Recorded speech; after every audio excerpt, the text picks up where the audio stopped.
Good evening my dear student, आपका स्वागत है आपके अपने ही चैनल हिंदी शिक्षा संकल्प में। मैं हूं वंदना, आपके लिए लेके आई हूं बहुत ही मोस्ट इम्पॉर्टेंट चीज़, बहुत ही काम की चीज़। वो चाहे आप 9th 10th 11th 12th में हो या किसी कंपटीशन की तैयारी कर रहे हो, UP board, CBSE board, SC board, किसी भी बोर्ड्स के हों, ये सबके लिए बहुत महत्वपूर्ण है। तो बच्चों, आपको पता है कि इस वक्त हम लोग हिंदी गद्य साहित्य का इतिहास पढ़ रहे हैं और उसमें हमने पूर्व काल विभाजन पढ़ा, फिर पूर्व भारतीय युग पढ़ा, भारतीय युग पढ़ा और द्विवेदी युग पढ़ा। आज हम पढ़ने जा रहे हैं शुक्ल युग को। बच्चों, शुक्ल युग की समय अवधि जो है 1920 से 1940 तक मानी जाती है और इस युग के प्रवर्तक आचार्य रामचंद्र शुक्ल जी हैं। तो शुक्ल युग को हिंदी गद्य साहित्य के इतिहास में छायावाद या प्रेमचंद युग भी कहा जाता है। इस युग में प्रेमचंद जी का बोलबाला था। उधर आचार्य रामचंद्र शुक्ल जी, दूसरा प्रेमचंद जी ने हिंदी गद्य के में बहुत बड़ा योगदान दिया है। तमाम उपन्यास, कहानियाँ, नाटक सब कुछ लिखे हैं और आचार्य रामचंद्र शुक्ल जी का हिंदी साहित्य का इतिहास इस युग का मील का पत्थर है। तो बच्चों, चलिए पढ़ते हैं हिंदी शुक्ल युग के बारे में। तो शुक्ल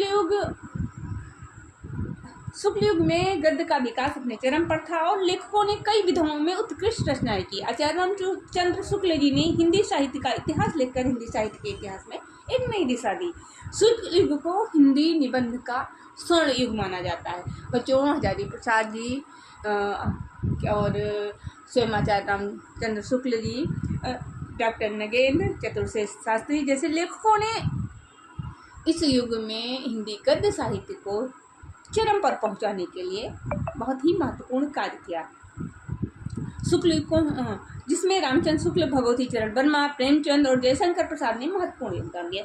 ध्यान देने वाली बात यह है बच्चों कि शुक्ल युग को छायावाद युग काल भी कहा जाता है और छायावाद के 4 प्रमुख स्तंभ पंत प्रसाद निराला वर्मा इसी युग काल के कवि हैं। इन्होंने कविता में मतलब ये कहिए कि शुक्ल युग में काव्य भी चरम पर था और गद्य पर भी चरम पर था।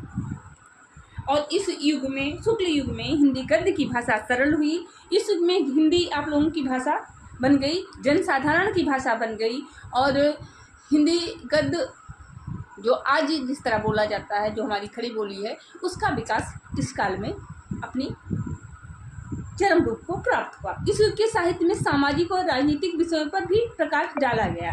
शुक्ल जी ने मनोविकारों पर पहली बार निबंध लिखे, जिससे साहित्य में एक नई विधा का विकास हुआ। इस युग में कहानी, उपन्यास, नाटक और आलोचना जैसी विधाओं का विकास हुआ। बच्चों, आलोचना मतलब किसी भी साहित्य के, किसी भी काव्य का, किसी भी लेख का, किसी भी निबंध का, किसी भी उपन्यास का पर आलोचना हुई मतलब उसकी वह आपकी रचना बहुत अच्छी है, आपने बहुत अच्छा लिखा है, ये तो बहुत लोग कहते हैं, लेकिन जो ये कह पाए कि आपके रचना में, आपके काव्य में, आपके निबंध में ये कमी है, वो साहस बहुत कम लोगों को का होता है। लेकिन इस युग में ये परंपरा भी शुरू हुई, आलोचना की परंपरा शुरू हुई, जिसमें लोग की समीक्षा होने लगी, लोगों के लेखों की, लोगों के उपन्यासों की, लोगों के रचनाओं की, लोगों के नाटक की समीक्षा होने लगी कि हाँ, इसमें ये चीज़ बहुत अच्छी है और ये चीज़ खराब है।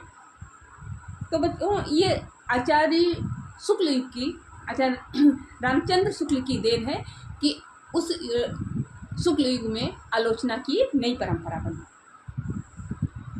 शुक्ल युग में आचार्य रामचंद्र शुक्ल, मुंशी प्रेमचंद, जयशंकर प्रसाद, डॉक्टर संपूर्णानंद, आचार्य हजारी प्रसाद द्विवेदी, डॉक्टर नगेंद्र और चतुर्सेन शास्त्री जैसे लेखकों ने अपने लेखन से हिंदी गद्य साहित्य को समृद्ध किया। तो बच्चों, एक छोटा सा परिचय था शुक्ल युग का, तो और महत्वपूर्ण परिचय था। बच्चों, इसमें आपसे पूछा जा सकता है कि शुक्ल युग की समय अवधि क्या थी, इसके प्रमुख लेखक कौन हैं, इसमें शुक्ल युग की विशेषता क्या है, तो इसमें से प्रश्न बन देंगे। अगर आपसे पूछा जा रहा है शुक्ल युग की समय अवधि क्या थी, तो आप लिखेंगे 1920 से 1940 तक।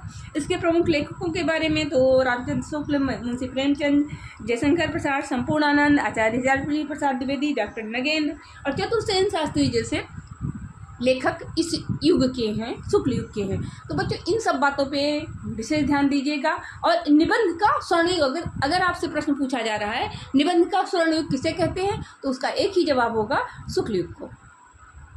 तो इस टाइप के प्रश्न, इस तरह के प्रश्न बन सकते हैं शुक्ल युग पे तो ये तो था छोटा सा सुक्लिप का परिचय। मिलते हैं नेक्स्ट वीडियो में। पढ़ते रहिए, खुश रहिए, मस्त रहिए। और हिंदी को मैं बार बार कह रही हूँ, हिंदी को उपेक्षा मत कीजिए। अन्य सब्जेक्ट की तरह हिंदी का भी शेड्यूल बनाइए और प्रॉपर उसका पढ़ाई कीजिए। अगर 100 में 90, 95, 100 में 100 नंबर लाना है। अगर किसी विषय में इतने नंबर मिलेंगे तब तो आप क्या परसेंटेज, आप क्या मेरिट लिस्ट में आने की, आपके टॉपर बनने के चांसेस बहुत ज़्यादा होंगे। तो फिर स्वस्थ रहिए, मस्त रहिए, खूब पढ़िए। मिलते हैं नेक्स्ट वीडियो में। Thank you.